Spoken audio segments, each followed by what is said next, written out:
네, 안녕하세요. 반갑습니다, 여러분. 자, 이제 변호사 시험이 이제 얼마 남지 않았죠. 한 60여일 남았나요? 얼마 남지 않았는데, 또 이제 마지막 최종 정리 특강 시즌이 돌아왔습니다. 이 최종 정리 특강이 필요한 분도 있고 또 필요하지 않는 분도 있겠죠. 사실은 지금 60일 남았으면 사실 제일 중요한 시기고, 또 시간 자체를 여러분들이 이제 안배를 잘 해야 되고 활용을 잘 해야 되는 어떤 그런 시기이다 보니까 최종 정리가 필요할 수도 있지만 또 필요하지 않을 수도 있습니다. 그래서 여러분들이 이 꼭 최종 정리 강의를 들어야 된다는 것은 아니고요. 여러분에게 맞게 본인의 공부에 맞게 활용하시면 좋을 것 같아요. 그렇지만 이제 우리 입장에서는 여러분에게 마지막 좀 남은 기간에, 짧은 기간에 여러분에게 이렇게 어떻게 하면 또 시간 절약 차원에서 좀 도움을 줄까 고민하는 가운데 이런 최종 정리 강의를 만들게 됐어요. 그에 맞도록 우리가 한번 진행을 해볼까 합니다. 여러분도 그에 따라오시고요. 자, 상법에 대해서 우리가 한번 오늘 제가 여러분하고 한번 정리를 해보도록 하겠습니다. 이제 첫 강이라서 여러분하고 잠깐의 이제 OT 시간을 좀 갖도록 하고요. OT를 갖고 여러분에게 한 3회가 저에게 주어졌잖아요. 여러분하고 나하고 시간이 한 3회인데 3회 동안 이제 뭘 할 건지에 대해서 여러분에게 좀 안내를 좀 드리도록 하겠습니다. 안내를 하고 그리고 나서 좀 진도를 좀 나가보도록 하겠습니다. 시간이 많지 않기 때문에 여러분에게 많은 저런 얘기를 하긴 좀 하지만 그래도 여러분에게 한마디 드리고 싶은 것은 여러분이 합격을 바라시면 여러분 요 60일 남은 거 약 한 50일, 60일 남은 이 기간이 정말 여러분 인생을 좌우하고요. 그럼 마지막 하루, 이틀, 3일 그죠? 이게 또 여러분 인생을 좌우합니다.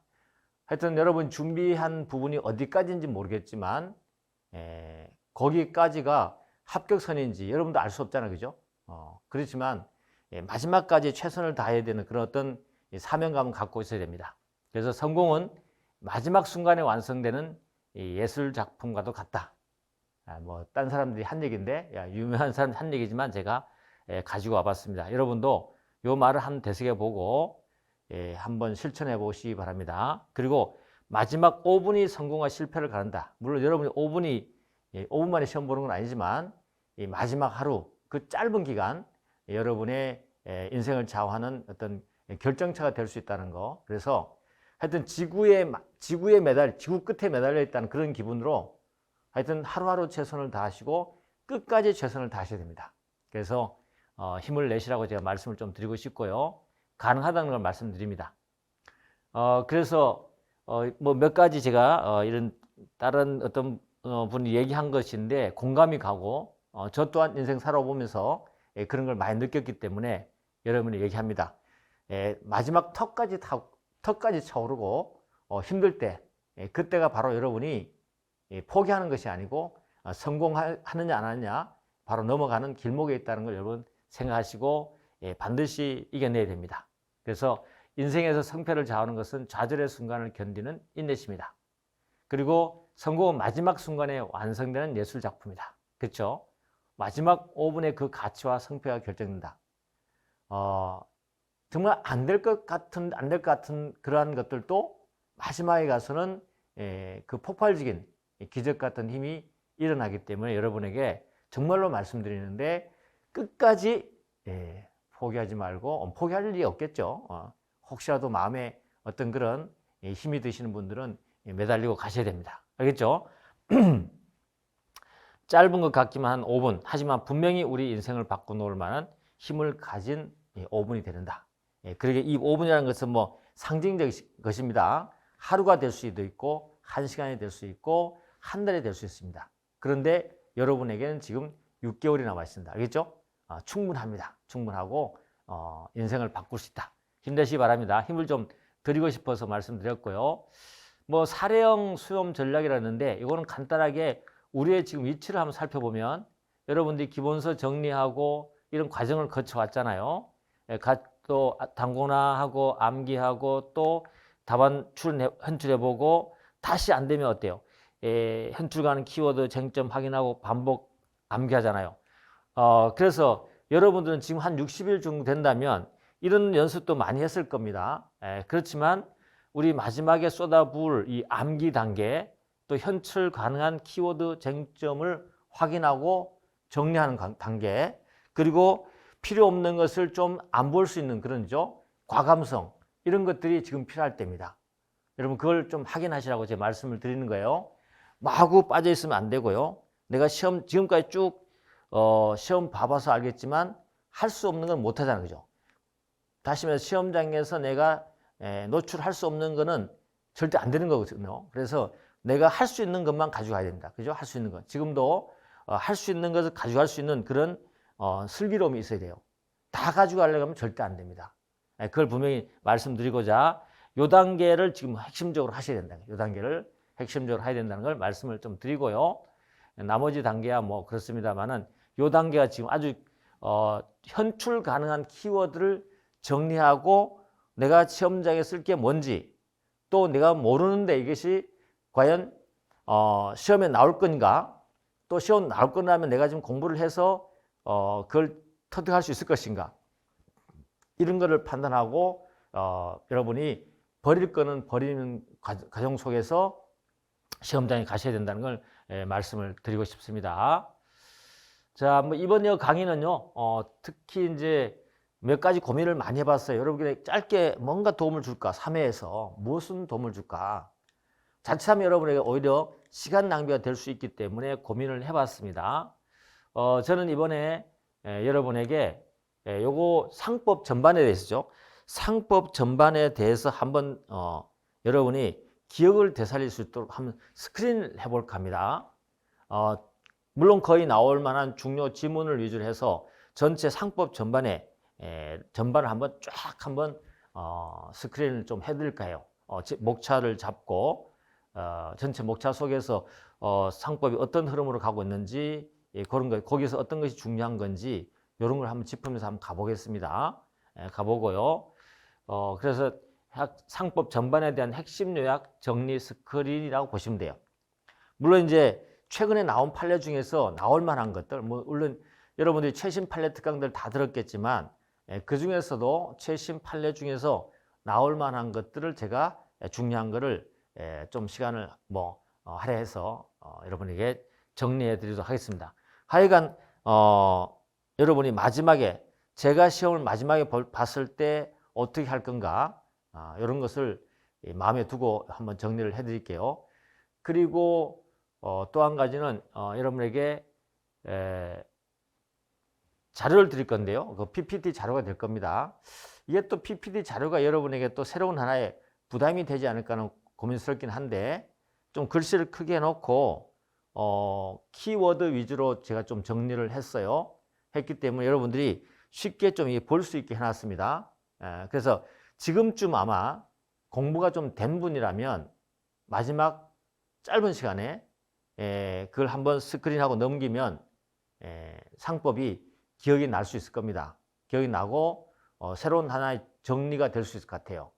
그러면 여러분 활용하기 나름입니다만 그렇게 활용하시고, 또 한 가지는 지금 요 3회에서 여러분에게 특별히 사례 문제라든지 사례형에 대한 어떤 그런 걸 설명하기는 좀 그렇고요. 이제 선택형과 최신 판례, 선택형 대비 겸, 그 다음에 최신 판례, 여기에 초점 맞춰 있다고 보시면 되고요. 또 선택형을 하다 보면 사례형도 함께 또 이렇게 내공이 생기는 부분이니까 그런 초점이 맞춰져 있다는 걸 여러분 생각하시고 상법 전체를 한번 훑어나간다. 엄수표까지 그런 느낌으로 좀 따라오시면 좋겠습니다. 자, 그렇게 하도록 하고요. 그 다음에 판례 해설 방법인데 이것도 제가 생각을 해봤는데 여러분의 시간이 너무 많이 없기 때문에 이 3회 부분에서 정말 내가 할 수 있는 범위 내에서 해야 되기 때문에 주로 판결 요지에서 정지문으로 나올 것만 좀 한번 정리를 해드리는 걸로 하도록 하겠습니다. 나올 만한 것만. 그리고 여러분 어때요? 커피랑 케이크를 제가 준비했으니까 한번 맛있게 드시면서 수업을 듣도록 하겠습니다. 자, 그래서 시험이 얼마 안 남았지만 그래도 마음만큼은 자신과 그죠? 자신감, 힘을 가지고 길을 갖고 하셔야 됩니다. 알겠죠? 자, 뭐 수강 대상 이 부분은 뭐 따로 설명하지 않겠습니다. 최근 판례로 상법 전반을 이래독하고자 상법의 핵심 내용을 빠르게 정리하고자 하는 분들, 선택형 출제 예상 문제를 파악해서 나올 만한 거죠. 선택형이 나올 만한 것 주제를 제가 다 짚어드리겠습니다. 그래서 웬만하면 선택형에서 그동안 공부를 안 했었는데 제 강의를 전체를 한번 듣고 그 내용을 이해한다면 여러분들이 뭐 100점은 안 맞더라도 다는 안 맞더라도 남들 맞는 만큼만 해서 상법이 문제되지 않도록 한번 해보겠습니다. 됐죠? 자, 자료는 제가 핸드아웃으로 서브노트를 드릴 겁니다. 그래서 여러분들이 마지막에 가면 그걸 한번 철을 해서 몇 번만 보시면 아니면 시험장에 가서 한번 빠르게 보셔도 도움이 될 것 같아요. 왜냐하면 마지막에 이게 전체를 한번 스크린하는 게 굉장히 중요하거든요. 그렇기 때문에 하여튼 보기 좋게 제가 정리를 해놨기 때문에 한번 쫙 훑어보는 자료를 활용하시면 되겠습니다. 뭐 강의 시간은 이렇게 하도록 하겠습니다. 자, 일단 여러분의 합격을 기도하면서 강의를 시작해 볼까 합니다. 진심으로 여러분의 합격을 기원합니다. 아시겠죠? 힘을 내시고 응원합니다. 응원합니다. 자, 그럼 한번 시작을 해볼까요? 제1회 이제 우리 상법에 대한 전체를 한번 스크린 해볼 건데, 여러분 상법도 그렇고 민법도 그렇고 모든 과목이 그렇지만 전체를 볼 수 있어야 되죠. 이제는 지금 와서는요, 숲도 보면서 나무도 같이 볼 수 있어야 돼요. 그냥 그 숲 속에 빠져 있으면 안 돼요. 왜냐하면 안 나올 건 안 나오고요. 그리고 필요 없는 건 이미 필요 없는 것이고 또 숲을 봐야만이 여러분이 시험장 갔을 때 그 들어오는 시각과 또 점수에 영향을 줍니다. 너무 이렇게 몰입되어 있거나 너무 빠져 있으면 시험장 가서 이 시각이 너무 좁아지기 때문에 아는 것도 안 보이게 돼 있어요. 넓게 보시면서 큰 목차를 중심으로 뭐 세부 목차는 뭐 그렇다 하더라도 세부 목차는 물론 이제 사령 남겨야 되겠지만 상법 전반을 알기 위해서는 큰 흐름의 큰 목차 위주로 가면서 세부적으로 어디에 중요한 것이 있고 무엇이 있다더라 이런 것들이 여러분이 스크린 돼야 된다는 걸 말씀을 드리겠습니다. 자, 우리가 그럼 목차를 한번 볼까요? 크게 우리 상법의 위치를 한번 살펴보면 좀 빠르게 진행됩니다, 여러분. 빠르게 진행되고 그 주제 나올 때마다 중요하다는 것 좀 표시하고 나머지는 또 설명 안 할 수 있기 때문에 여러분 자료를 보시면 충분히 이해되는 것들이기 때문에 그렇게 한번 포인트를 짚는 걸로 넘어가고요. 여러분들이 준비가 좀 잘 돼 있다는 전제하에서 정리 강의라고 생각을 하고 저도 하겠습니다. 초보자가 없다는 전제하에서 진행을 하겠습니다. 자, 민법, 우리 상법은 어떤다 그랬죠? 민법, 사법의 특별법이죠. 민법의 일반법인데 그에 대한 특별법입니다. 근데 크게 보시면 총칙 이렇게 상행위, 회사, 여러분 다 아시겠지만 보험, 그리고 해상 그리고 우리가 특별법으로 엄수표법이 있단 말이죠. 여기에서 우리가 상법은 상인이 상행위를 했을 때 나타나는 법률 관계를 규율하는 법이라고 아마 배웠을 겁니다. 그렇죠? 그래서 우리 상인 파트가 의미가 있고 상행위 파트가 의미가 있습니다. 그리고 제가 또 상담을 해본 결과 우리 수험생들이 상총 부분은 오히려 좀 어려워합니다. 회사법은 학교에서도 하고 많이 하다 보니까 뭐 이래저래 하다 보니 회사법에 대한 내용을 좀 얼개를 알게 되는데 이 상총 부분이 좀 약간 소홀하다 보니까 좀 어렵다고 합니다. 사실은 어떻게 보면 상법을 알기 위해서는 기본이 상법 총칙이겠죠. 특히 상인과 주체, 상법에 적용되는 주체와 상행위가 중요한 건데, 그죠? 그래서 이번에는 좀 상총, 그죠? 상인, 상행위 부분을 제가 좀 스크린을 좀 잘 해드리겠습니다. 회사법에 가서는 정말 나온 만하고 중요한 파트에 가서 설명하는 걸 하도록 하고요. 특히 보험, 해상은 시험에 안 나오죠. 안 나오고 이 보험도 많이 안 나오죠, 그죠? 한 문제 정도, 한두 문제 나올 수 있습니다, 그죠? 거기에서 중요한 주제, 보험도 마구 빠져서 공부를 하면 안 되고요. 나올 주제가 또 한정되어 있습니다, 보험은. 양도 많지 않습니다. 그래서 중요 주제 몇 개를 짚어드리고 어음수표법도 우리가 놓칠 수 없죠. 그렇지만 어음수표법은 전체가 스크린이 되지 않으면 참 어려운 부분입니다. 부분적으로 물론 시험을 암기해도 되겠지만 하나의 어음수표법은 어떤 기계적인 어음수표의 유통관계를 규율하기 위해서 만드는 하나의 규율이다 보니까 특별한 어떤 시스템을 갖고 있어요. 그 시스템을 여러분 이해를 하고 흐름을 파악을 해야 되거든요. 그렇기 때문에 어음수표법에 대해서는 제가 전체를 보는 눈하고 거기에서 중요 주제가 어떤 것인지를 제가 짚어서 한번 말씀을 드리도록 하겠습니다. 됐죠? 자, 우리서 상법의 위치 알았고 어떤 공부를 하겠다 정리를 했습니다. 요게 이제 머릿속에 갖고 있어야 돼요. 머릿속에 있으면서 흘러가면서 우리가 가보죠. 그럼 총칙에는 어떤 주제들이 있는가? 최소한 이 정도의 목차는 좀 떠올리셔야 돼요. 총칙에는 이렇게 이러한 내용들이 있습니다. 뭐 상인, 상업사용인, 상호, 상업장부, 영업소, 상업등기. 가보니까 뭐예요?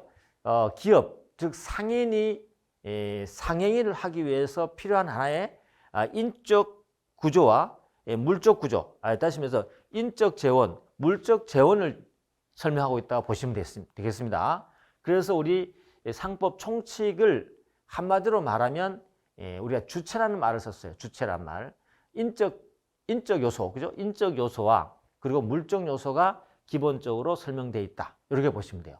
그게 중요하죠? 중요합니다. 그래서 첫 번째는 우리 상법이 적용되는 상인에 대한 내용이 나옵니다. 상인인데 상인이 본인이 혼자서는 법령행위 다 할 수 없겠죠.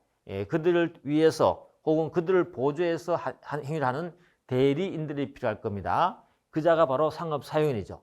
그래서 인적 요소로서 이렇게 상인과 상업사용인을 공부를 해야 될 것이고, 그 다음에 물적 요소로서 상호, 상업장부. 상업장부는 볼 필요 없고요. 상호에도 중요한 거 보면 될 것이고, 영업소, 본점 지점 있죠? 거기에 대한 판례가 나와 있습니다. 영업소의 기준, 그것만 살펴보시면 되고, 그 다음에 기업 내지는 상법은요, 거래 안전이 굉장히 중요한 하나의 이념으로 자리 잡고 있죠. 그래서 외부의 제3자에게 그 회사 혹은 기업에 대한 내용을 외부적으로 알려주도록 하는 제도가 있는데 그 대표적인 제도가 상업등기로서 공시제도가 있습니다. 여기에 대한 내용을 살펴보면 돼요. 굉장히 중요한 주제들이 숨어 있습니다. 그리고 사례형을 풀 때도 여러분이 이 큰 틀을 알고 있어야만이 이렇게 문제를 풀어나갈 때 첫 순서를 잘 꿰을 수 있습니다. 주체가 누구냐? 주체가 어떤 행위를 하고 있는데 그런 법률 관계구나 라는 차원에서 접근하시면 굉장히 쉽게 풀 수 있다. 자, 먼저 가보겠습니다. 그러면 우리가 서론에는 어떤 의미가 잡혀 있는가? 물론 여기 영업 양도도 설명을 할 것이고요. 서론에 이런 거 있습니다. 뭐 상법이 뭐냐, 이념, 특성 등 문제되지 않습니다. 선택형으로 문제된다면 상법의 효력입니다. 그죠? 이 효력 부분이 있는데 어렵지 않습니다. 어렵지 않으니까 한번 살펴보도록 하죠. 상법의 효력이 적용 범위죠. 적용 범위. 공법인의 상행위하고 그 다음에 일방적 상행위가 문제될 수 있어요. 쌍방적 상행위. 양쪽 다 상행일 때는 아무 문제가 되지 않죠. 그래서 한쪽만 상행일 때가 문제가 될 수 있는 것이죠. 그래서 일방적 상행이 문제되는데 일단 우리 상법은 한쪽만 상행해도 상법이 적용된다. 그런데 나중에 가보면 여러분이 문제 풀 때 조심해야 되는 부분이 있습니다. 사례형도 마찬가지고 선택형도 마찬가지지만 주체, 상인으로 주체가 양쪽 다 상인해야 되는 경우가 있습니다. 알겠죠? 일반적으로 한쪽만 상인해도 상법이 적용되지만 반드시 양쪽 다 상인해야 되는 제도가 있어요. 그래서 그 문제 풀 때는 거기에 대한 언급이 필요하고 그렇게 접근을 하셔야 될 겁니다. 아시겠죠?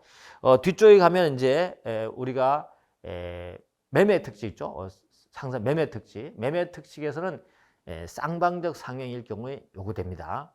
그리고 상행위 중에서도 어떤 것이 쌍방적 상행을 요구하냐면 유치권 아시죠? 유치권.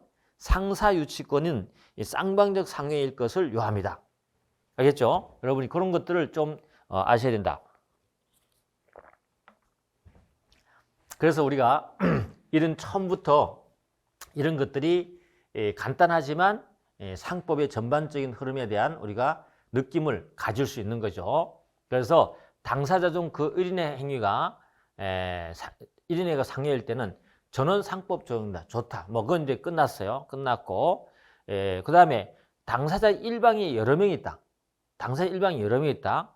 그 중에 1인에게만 상행이 되더라도 전원에게 상법이 적용된다. 이런 주제가 있거든요. 이 최근에 나온 판례이기 때문에 그 사례형도 문제될 수 있고요. 선택형도 늘 다시 문제될 수 있는 건데 한번 우리가 그림만 한번 살펴볼게요. 첫 부분이니까 여러분하고 좀 이렇게 부드럽게 들어가 보겠습니다.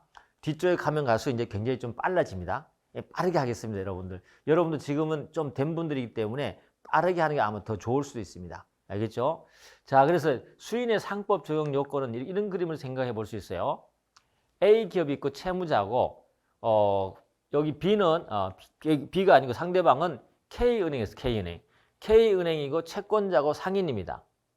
그리고 갑은요. 갑은 개인 전주 상관없어요. 그래서 개인이어도 상관없고 은행인 상인이어도 상관없다는 거죠. 왜? 일방만 상인이면 되는 거니까. 그죠? 그런 상황인데 한번 전제를 해본다면 여기 A기업 그 상법이 적용되려면요. A기업이 돈을 좀 빌렸다 합시다. A기업이 상행위로 돈을 빌려서 채무를 부담했다. 소비대차. 그죠? 이럴 때 채무자가 상인이고 또 상행일 때는 당연히 그죠? 상법이 적용되겠죠. 채권자는 상인, 비상인이어도 상관없겠죠. 한쪽만 상인이면 되니까. 근데 여기 만약에 B가 비상인, B가 연대보증을 했어요. 그 다음에 C도 비상인 연대보증을 했어요. 일단 A기업은 상인인 거죠. A기업은 상인 맞죠? 상인입니다.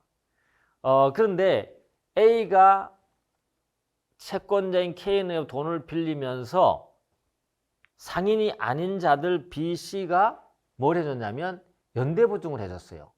연대보증을 해줬죠. 그랬을 때 여기서 어떤 법률강이 발생했을 때 이 B와 C도 상법이 적용할 거냐 이 문제였거든요. 이게 문제 나타났습니다.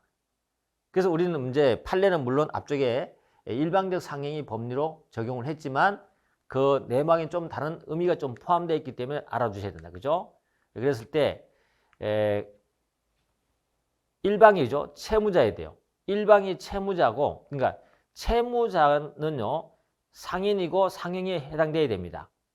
그리고 그 옆에 있는 비상인들 있죠. 이렇게 보증했을 때는 이들 전부가 뭐예요?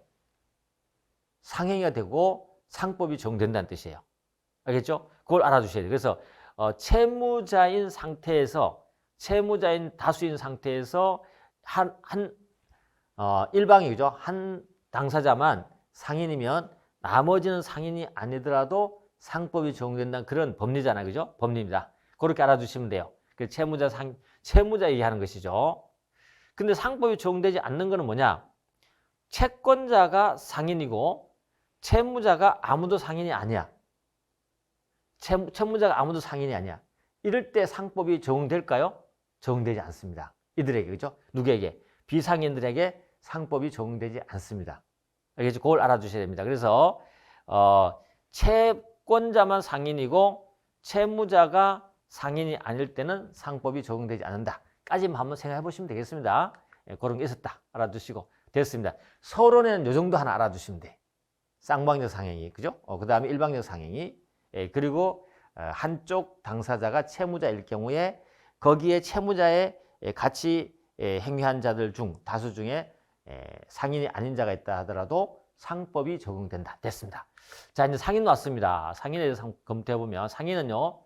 상인이 뭐냐? 의 종류 쭉 있습니다. 뭐 당연상인, 보조상인, 그죠? 뭐 이런 거죠.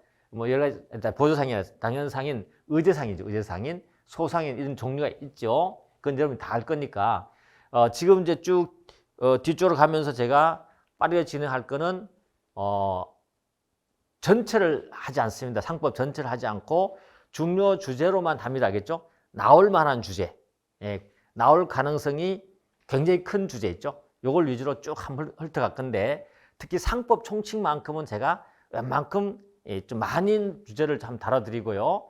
회사법에 가서는 정말로 제가 예상하는 그런 어떤 주제 혹은 그동안 많이 나왔던 주제를 가지고 한번 여러분이 검토를 해드리겠습니다. 됐죠? 자, 상인에서는요, 의 종류도 있지만 요거 상인 자격의 취득 상실 요 정도는 알아두셔야 돼요. 어렵지 않아요. 어렵지 않고 요걸 알아두셔야지만 사례형에 나왔을 때 본질적으로 있죠. 상인이 상행위를 하는 것에 대한 전제를 깔고 들어가야 하는데 그것이 꼬이면 안 돼요. 꼬이면 안 돼요. 그죠? 그래서 상인 자격의 취득 상실에 대한 내용을 검토를 할 겁니다. 해보시면요. 상인의 의 종류 쭉 나와 있죠. 뭐 이거 다 설명하지 않습니다. 당연상인, 의제상인 여러분 다 잘 알 것이고 당연상인은 자기 명의로 한다는 거 너무 아시죠? 그리고 자기 명의 이거는 권리 의무의 기속 주체라는 거 아시죠? 이 뭐 자기 계산이라는 것은 비교될 것이고 그 다음에 판단 기준은 우리 판례가 실제 영업자 기준이지 관청의 허가나 신고한 자를 기준으로 하지 않는다. 이 판례도 좀 알아두셔야 되겠죠? 어쨌거나 그런 종류가 있다는 거 한번 보시면 되는 거예요. 여러분이 자료가 있으니까 마지막 한번 정리할 때 보는 차원에서 활용하시면 되겠습니다. 그 다음에 설비 상인도 여러분 아시겠지만 점포 기타 유사한 설비, 상인적 설비를 가지고 있으면서 뭘 하는가? 상행위를 하지 않는 자, 이 자들을 규율하기 위해서 우리 의제상인이 들어온 것이죠. 특히 상법 46조의 상행위의 획일적 규정 때문에 그죠? 22가지 획일적 규정 때문에 그걸 벗어나는 그런 행위를 하지 않는 자인데도 상인처럼 활동하는 자 있죠. 이들을 규율할 방법이 없잖아요. 그들을 규율하기 위해서 나온 것이 바로 의제상이다. 아시죠? 잘 아실 겁니다. 그래서 상인적 방법이 있죠. 상행위가 아니고 상인적 방법으로 상행위 이외의 영업을 하는 자를 우리는 의제상인으로 본다. 알겠죠? 그래서 주로 점포나 사무실 갖추고 상업 사용인 두고 상업 장부 작성하고 영리 추구하고 일정 계획과 계산하에 동종행위를 계속적으로 반복하는 자. 알겠죠? 뭐 됐고요. 그 다음에 대표적으로 자유업자들은 어때요? 변호사라든지 의사, 법무사는 우리 상인으로 의제 상인으로 보지 않습니다. 뭐 그 정도 정리하시고 자 됐습니다. 이제는 중요 주제 상인 자격의 취득과 상실.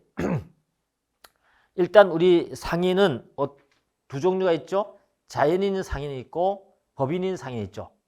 자연인 상인일 때의 상인 자격 취득과 상실 시기, 그 다음에 법인일 때 상인 자격 취득과 상실 시기가 다른 거 아시죠? 다른 거 아셔야 됩니다. 그래서 우리가 이제 판례가 상인 자격 취득 시기라고 하면서 나왔던 판례 있잖아요. 그거는 자연인에서 가시면서 자연인 상인인 경우의 얘기입니다. 법인 상인은 그럴 필요가 없죠. 그죠? 법인 상인은 설립 등기하는 순간부터 상인이 되기 때문에 그런 판례가 적용될 리가 없겠죠. 그런 의미를 여러분 알고 있어야 된다. 그래서 자연인의 상인 자격 취득 시기는 영업 준비 행위 and 영업의 객관적 의사 표시가 상대방에 전달돼야 돼요. 상대방이 인식해야 돼요. 그죠? 이걸 우리가 객관적 인식 가능성 소리하죠. 그죠? 이런 걸 말한다. 그 다음에 자연인의 상인 자격 상실 시기. 그래서 판례는 이걸 의미하는 것이에요. 그래서 사례가 나왔을 때도 이게 법인인지 자연인인지 바로 보고 확인하고 문제를 들어야 되는 것이지 무턱대고 이렇게 들어가는 건 아니에요. 다음 자연인의 상인 자격 상실 시기는 어떻습니까? 영업의 종료입니다. 다시 말해서 사실상 종결이에요. 그냥 문 닫으면 돼. 문 닫고 이제 실제 영업을 안 했어야 돼. 알겠죠? 안 했어야 돼. 그리고 뭐 세무 신고나 기타 관청이 그죠? 신고 폐지나 이런 것들은 상실에 좌우되지 않습니다. 자, 그다음에 법인에 바로 들어가면 법인은 아까 뭐라 했죠? 설립 등기를 한 때 바로 설립, 그죠? 설립된다. 그래서 뭐 영리사단법인, 비영리사단법인, 일반 공법인이 있지만 문제되는 것은 국가가 지방자치단체 어때요? 상인 능력 인정합니다. 알겠죠? 사법적 법률 관계를 할 때 상인 자격 취득 가능하고요. 우리가 영리사단법인은 상사회사, 민사, 의제상인이 있었죠? 다 취득 가능하다. 물론 이제 비영리사단법인은 원칙적으로 안 되죠. 안 되지만 예외적으로 부수적으로 영리적 업무를 할 때 그때만 취득하다. 그 다음에 법인의 상인 자격 상실. 자, 우리가 자연인의 상인 자격 취득 시기가 중요했잖아요. 그죠? 그러면 법인은요, 취득은 별로 문제가 안 되죠. 그러면 어때요? 여기는 상실이 또 문제가 됩니다. 상실이 좀 더 중요하다. 왜냐하면 판례도 있고 우리가 다르게 보기 때문에 영리사단법인은요, 청산을 사실상 종결한 때. 아시겠죠? 사실상 종결한 때. 다시 말해서 어떤 법인이 소멸하려면 일정한 법률 관계가 조금이라도 남아있으면 안 돼. 알겠죠? 조금이라도 남아있으면 안 돼. 남아있으면, 그죠? 남아있으면, 그만큼은 어때요? 청산법인으로 살아있다. 존재한단 말이죠. 그죠? 완전히 끝나야 돼요. 그럼 청산 등기를 했는데요? 등기 관계없습니다. 등기는 선언적 효과밖에 없습니다. 그 다음에 회사는 청산 종료, 그죠? 또, 마찬가지예요. 회사가 해산 후 청산 종료 전에 법인께 소멸되지 않고 청산의 목적 범위에서 상인 자격이 계속 존속한다는 말은 그 말입니다. 그렇죠? 청산 등기 관계없고 사실상 종결할 때. 그래서 이 한 페이지가 여러분이 많은 클루를 제공하기 때문에 이해를 하셔야 된다. 알겠죠? 선택형이든 사량이든 관계없다. 넘어갑니다. 자, 취득 상실 했습니다. 그 다음에 법인의 상실, 요건 뭐 됐네요. 중복적으로 나왔군요. 요거는 좀 삭제를 해야 되겠습니다. 중복적으로 나왔습니다. 자, 그 다음에 상업 사용인을 바로 가보겠습니다. 상업 사용인. 상업 사용인은 상인을 대신해서 상행위를 하는 자죠. 그렇기 때문에 굉장히 상법에서의 하나의 주체입니다. 상인과 동일하게 봐야 되는 것이고 법률 관계가 나타날 수밖에 없습니다. 그래서 여러 가지 있지만 지배인, 부포상, 물건 판매 점포 사용인 있습니다. 그렇지만 물건 판매 점포 사용인 선택형으로 가끔 나오지만 조문 문제고 여러분이 아는 정도만 아시면 될 것 같고 지배인, 부포상도 그렇습니다. 그렇지만 부포상에 판례가 있고 지배인에 대해서는 우리가 좀 그래도 촘촘히 알아두는데 특히 지배인 안에 뭐가 있냐면 표현 지배인이라는 게 있습니다. 외관법리에 따른 거죠. 이 표현 지배인을 좀 알아두셔야 되는 거죠. 표현 지배인은 선택형으로 나올 수 있고 하기 때문에 선택형뿐만 아니라 사량으로도 나올 수 있겠죠. 여러분들이 준비를 해준다. 외관법리의 첫 번째 나오는 주제라고 보시면 되겠습니다. 그 다음에 이런 상인들이요. 늘 상인들만 위해서 일을 하면 좋겠지만 늘 사람은 항상 어때요? 이해상충 문제에 있어서는 자기에게 유리하도록 하는 본능이 있죠. 그 본능을 제어하기 위한 수단이 바로 뭐냐면 상업사용인의 의무, 부작위 의무를 두고 있기 때문에 우리가 정리를 해둬야 됩니다. 알겠죠? 그래서 상법 총칙이 여러분이 어렵다고 느껴지는 건 많이 안 봤기 때문이고 좀 더 체계적으로 정리 안 했기 때문이니까 이번에 제가 상법 총칙만큼은 좀 흐름 있게 쫙 끌고 갈 테니까 따라오시면서 한번 감을 잡으시면 되겠습니다. 자, 그럼 우리 넘어가 볼게요. 바로 중요한 주제 지배인으로 바로 넘어가 보죠. 지배인에 대해서는 여러 가지 뭐 선임, 해임, 알겠죠? 그 다음에 또 대리권의 범위, 그 다음에 표현 지배인 뭐 이 정도로 넘어갈 수 있습니다. 거의 조문 수준의 내용들이니까 잘 기억하시면 되겠습니다. 개념이 일단 영업주에 가름해서 재판상 재판 후에 모든 행위를 할 수 있는 대리권을 가진 상업사용이다. 됐죠? 명칭 사용 필수 아닙니다. 그 다음에 선임은요. 상인이 선임할 수도 있지만 상인이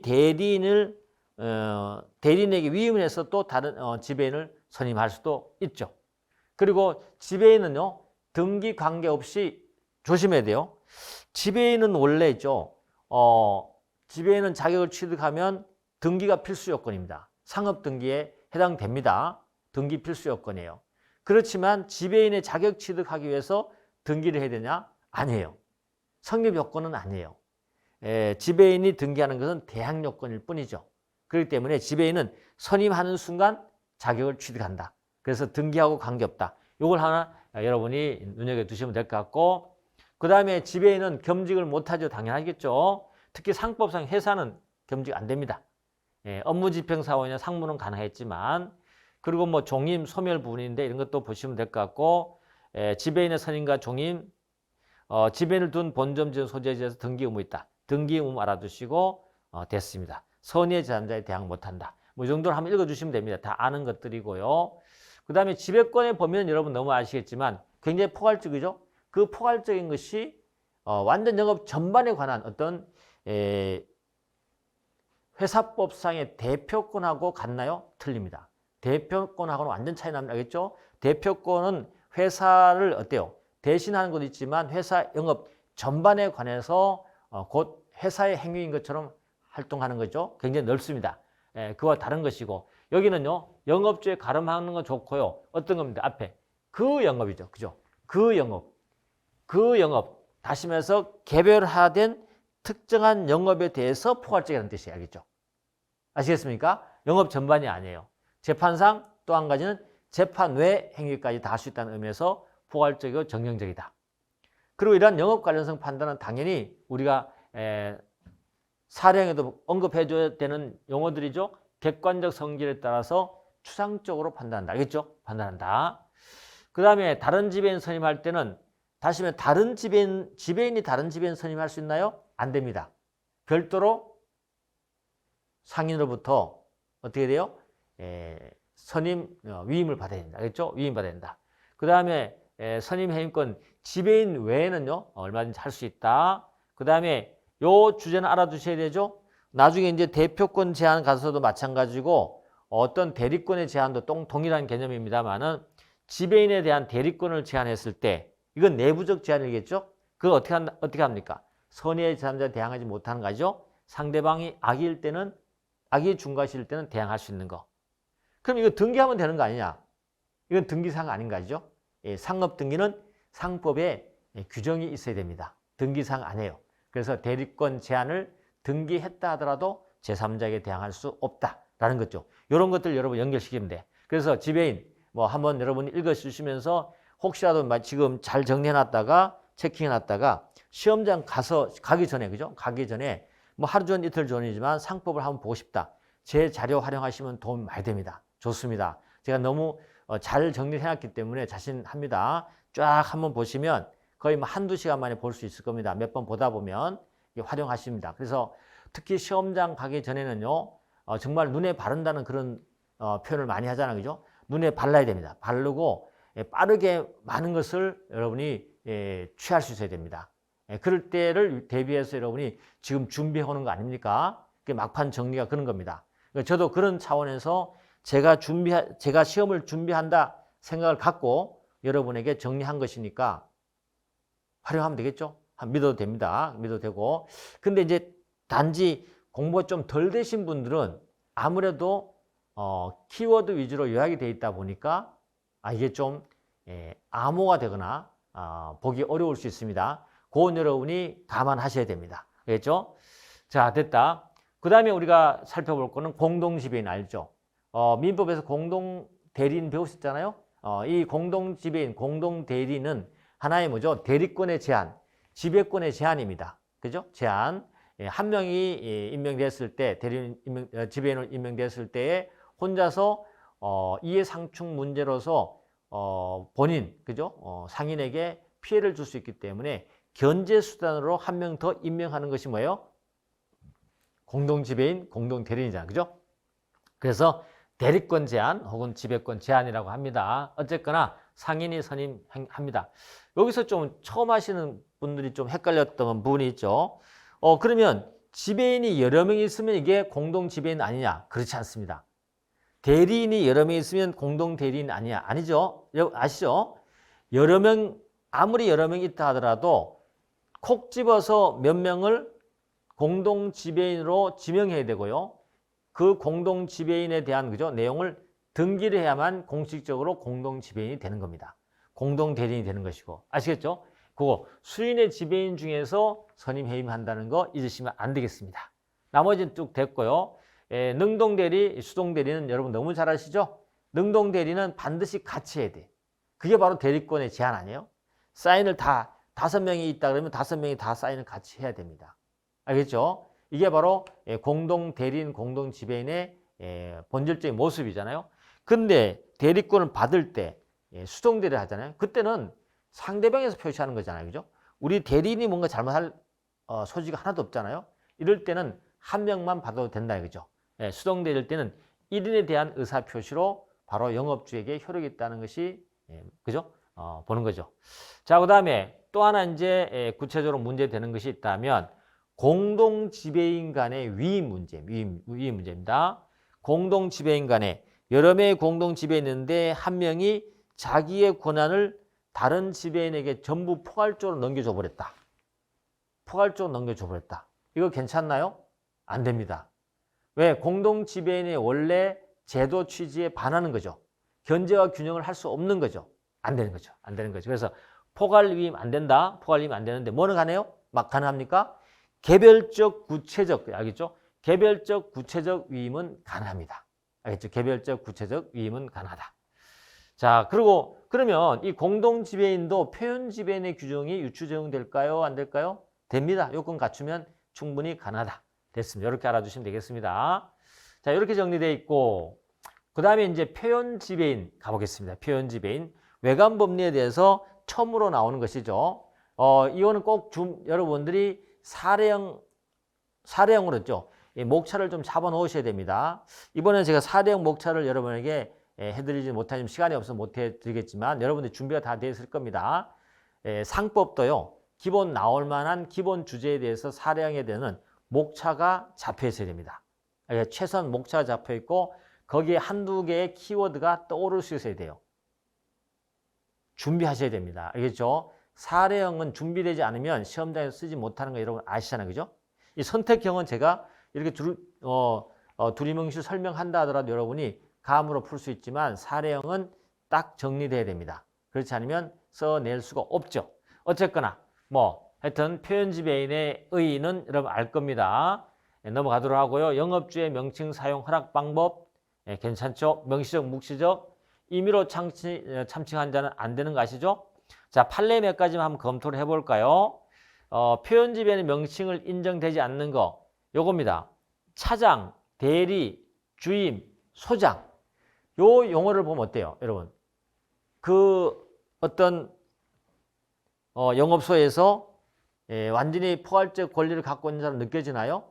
그렇지 않죠. 왜 그렇습니까? 그 지점에 차장이라는 것은 원래 이 사람보다 높은 자가 있다는 게 느껴지는 것이죠. 대리도 주임도 그 자들보다 더 위의 자가 존재한다는 게 느껴지잖아. 그죠? 이럴 때는 이들이 한 행위에 대해서는 우리가 이런 용어를 사용했을 때는 표현 지배인을 인정하지 않습니다.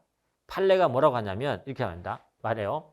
명칭 자체로 상위직의 존재를 추측될 때는 이때는 안 된다. 알겠죠? 이때는 우리가 명칭을 인정하지 않습니다.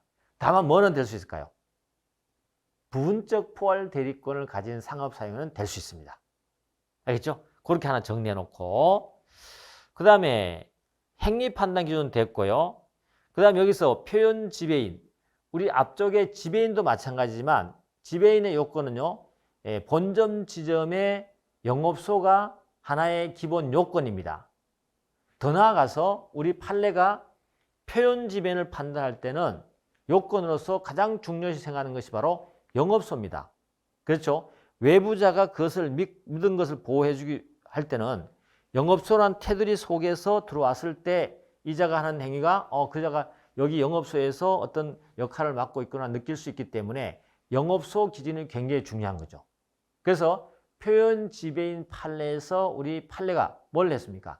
영업소의 개념과 그 다음에 영업소의 어떤 실질적 요건을 우리가 판례가 언급을 했죠. 그걸 여러분 기억하고 있어요. 항상. 기억하고 있어야 됩니다. 앞쪽에 그래서 지배인, 표현 지배인 나왔을 때는 이 영업소의 개념을 알고 있어야 된다. 일단 우리 키워드를 생각해 보면 영업 장소의 요건하고 영업 조직의 조건을 요구하고 있습니다. 판례가. 영업 장소는요. 본점 지점의 실체를 갖고 있고 독립적 영업 활동을 해야 되고 그 다음에 영업소로서의 실질을 갖고 있어야 돼요. 한마디로 말하면 실제 영업을 하고 있어야 된다는 거죠. 그렇죠? 이게 하나의 이제 영업 장소에 대한 요건이라면 영업 조직의 조건을 더 요구합니다. 어떤 거냐? 독립적 영업 활동을 결정하고 대외적 거래 능력이 필요하고 알겠죠?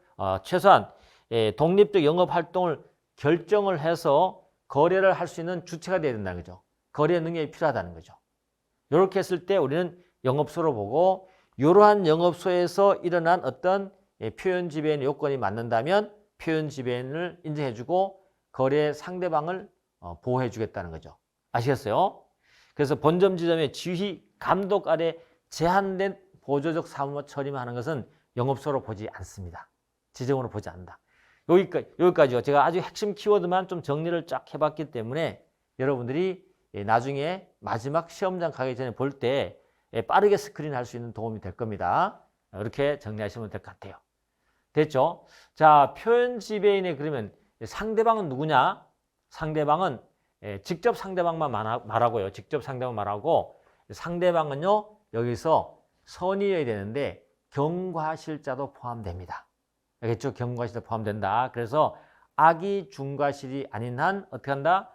상대방은 보호된다는 것이고 그렇게 되면 어떻게 돼요? 표현 지배인은 지배인과 동일하도록 간주시키는 거죠. 알죠? 그래서 권한이 일단 간주해서 상대방에게 책임지는 것입니다. 물론 무권 대리 책임이나 불법 행위 책임에서는 표현 지배인이 성립할 일이 없겠죠. 없습니다. 그래서 정당한 거래 행위 또는 그러한 명칭 사용한 자의 범위 내에 정당한 범위 내에 일어났을 때 우리가 표현 지배인을 인정한다는 알아두시고 자, 부분적 포괄 대리권을 가진 상업 사용인 한번 볼까요? 선임은 영업주와 지배인이 선임합니다. 영업주와 지배인 선임하는 것이고 이때 당연하죠. 부포상은 지배인도 선임 가능한 것이죠. 조심할 게 하나 있습니다. 포인트. 지배인은 반드시 등기를 해야 되잖아요. 그죠? 공동지배는 마찬가지인데 부포상은 등기할 필요가 없습니다. 알겠죠? 등기할 필요가 없다. 등기할 필요 없다. 왜냐하면 범위가 그렇게 포괄적이지 않고 거래 안전에 크게 문제가 안 된다고 생각한 부분이 있죠. 그래서 대리권 범위도 어때요? 특정한 사항에 관한 재판 외의 것만 가능해요. 재판상은 안 돼요. 알겠죠? 공법적인 거 안 된다. 그 다음에 권한 남용했을 때에 당연히 107조랑 단서 유추정해서 한다는 거 알아두시고 그 다음에 영업주의 책임 요건이죠. 민법상 표현대리 성립 요건이 필요합니다. 그래서 믿을 만한 정당한 사유가 존재해야 된다는 것이고 근데 하나 최근에 나온 판례가 하나 있죠. 부포상도 표현 지배인의 규정을 유추정해서 그 부포상의 한 행위에 대해서 믿은 자를 보호해줘야 되는 거 아니냐. 거래 안전을 위해서 라고 하면서 소송을 제기했던 내용을 판례가 얘기했는데 그럴 필요 없다. 왜냐하면 그 상대방을 너무 보호해주다 보니 자칫하면 어때요? 본인 보호에 소홀해 줄 수 있다는 거죠. 다시 말하면 이 부포상까지 너무 거래 안전을 보호하기 위해서 외관주의 법리를 취하게 되면 본인 그죠? 영업주에게 너무 가혹하다는 것이죠. 그럼 상대방 보호가 안 되느냐? 그렇지 않다. 민법상 표현 대리와 사용자 책임을 충분히 물을 수 있기 때문에 부분적 포괄 대리권에서는요. 대리권 가진 상업 사용인에서는 표현 지배인의 규정을 유추 적용하지 않는다. 이 판례 알아두셔야 되죠? 알아두셔야 된다. 자, 이렇게 정리가 될 것이고요. 그 다음에 이제 상업 사용인의 의무, 상업 사용인의 의무죠. 이게 상업 사용인은 아무래도 본인이 아니잖아요. 본인이 아니고 대리인이다 보니 항상 어때요? 이해상충 문제가 발생하게 되고 본질적으로 자기에게 이익되는 행위를 할 수밖에 없는데 그러한 행위를 하지 못하도록 하나의 의무를 두고 있죠. 의무를 두고 있습니다. 그 의무를 여러분이 잘 알아둬야 되는데 여기서 잘 알아두시면 상업사회의 의무를 잘 알아두시면 뒤쪽으로 가면 업무 집행자들 있죠. 아니면 뭐 대표이사라든지 특히 회사와 관련 법인기업과 관련해서 법인과 이해 상충되는 자들 다시 말해 기업 주체와 이해 상충되는 자들에게 특히 업무 집행을 하면서 이해 상충되는 자들에게 동일하게 이렇게 이 부작위 의무를 두고 있습니다. 그래서 앞쪽에 나와 있는 상인의 다시 말해 상업 사용인의 부작위 의무를 뒤쪽에 가면 그 효과라든지 그 시스템 자체를 준용하고 있기 때문에 여러분들이 여기서 잘 알아두셔야 된다. 그렇죠? 뭐 아실 겁니다. 그 다음에 기본적으로는 어때요? 경업 거래 금지 의무하고 겸직 제한 의무 두 가지 의무가 되겠죠? 경업입니다. 경업은 영업주의 허락이 있으면 가능해요. 허락 없이 자기 계산 혹은 타인 계산으로 영업주의 영업 불의에 속하는 행위를 하면 어때요? 여기 위배되는 거죠. 하게 되면 그죠? 만약에 위배되는 행위다. 영업 불의에 속한 거래는 영업주가 영업으로 하는 기본적 상행위, 준상행위 다 포함됩니다. 그렇지만 보조적 상행위는 포함되어 있지 않습니다. 그 다음에 겸직 제한 의무. 영업주 허락 없이 다른 회사입니다. 다른 회사. 여기는 다른 회사죠. 다른 회사니까 동종회사와 다르죠. 그죠? 예, 다른 회사 하면 됩니다. 다른 회사의 무한책임사원 이사, 다른 상인의 사용인은 겸직할 수가 없다. 그렇죠? 뭐 다른 회사는 됐고요. 겸직은 합자회사의 유한책임사원, 주주라든지 이런 거는 가능하겠죠. 이것만 무한책임사원, 이사, 다른 상인의 사용인만 겸직하지 않으면 된다는 거죠. 넘어갑니다. 자, 두 번째 그러면 중요한 거는 이런 금지 의무를 위반했을 때 효과가 문제되겠죠. 위반했을 때 효과 문제. 그래서 위반한 거래 자체의 효력은 문제 없습니다. 상대방의 선이익은 악익은 관계없이 겸직 금지 의무와 그리고 경업 거래 금지를 의무를 위반해서 어떤 행위를 했다 하더라도 그 자체는 제3자와의 어떤 법률 관계는 다 유효합니다. 유효한 상태에서 금지 위반에 대한 효과를 원상 회복시키는 방법을 찾고 있죠. 우리 상법은요. 그래서 두 가지, 몇 가지가 나옵니다. 첫 번째는 개입권을 행사할 수 있고요. 그리고 해지라든지 손해배상으로 원래 이 위반 의무를 보상받거나 혹은 원상으로 돌릴 수 있습니다. 일단 개입권입니다. 개입권. 이 개입권은 형성권이죠. 형성권은 어떤 건지 아시죠, 여러분? 내가 의사표시를 하면 바로 법률의 규정에 의해서 효과가 발생하는 걸 말하는 거죠. 청구권과 다른 부분이 있죠. 어쨌거나 개입권인데 어떤 거냐면 상업사용인의 계산으로 뭔가를 경업거래를 했다.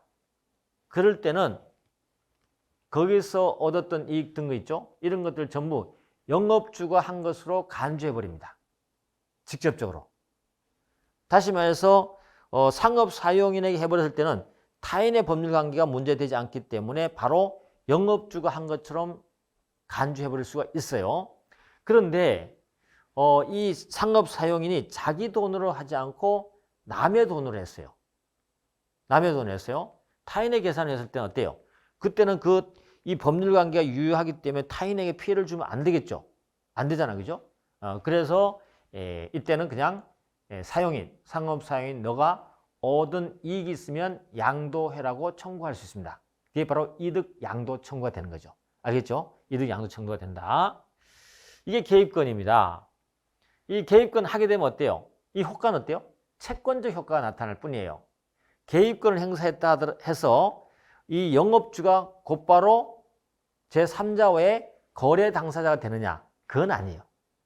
그걸 우리가 직접적 개입권을 하는데 나중에 오늘 이따 보겠지만 위탁매매에서죠. 위탁매매에서는 가능합니다. 개입권일 때 직접 당사자 될 수 있지만 여기는 그렇지 않습니다. 경제적 효과가 영업주에 그냥 귀속된다는 그런 의무를 갖고 있을 뿐이지 직접 당사자 되지 않는다. 그걸 우리가 뭐라고 하냐면 채권적 효과라고 합니다. 이해됐죠? 그 다음에 행사기간은 거래를 안 날로부터 2주간 혹은 거래 인날로부터 1년이 지나면 이러한 행사를 할 수 없습니다.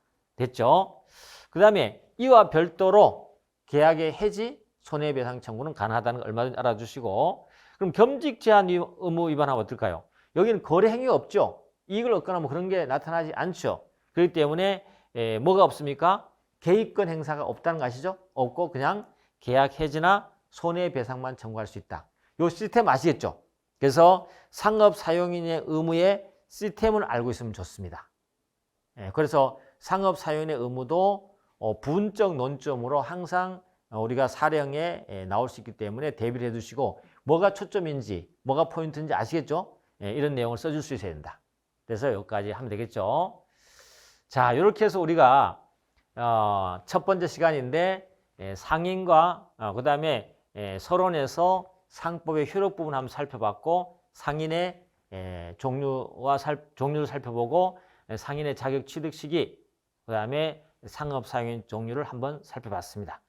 그럼 우리가 조금만 쉬었다가 우리가 물적 요소인 상호부터 한번 살펴보도록 하겠습니다. 잠깐 쉬겠습니다.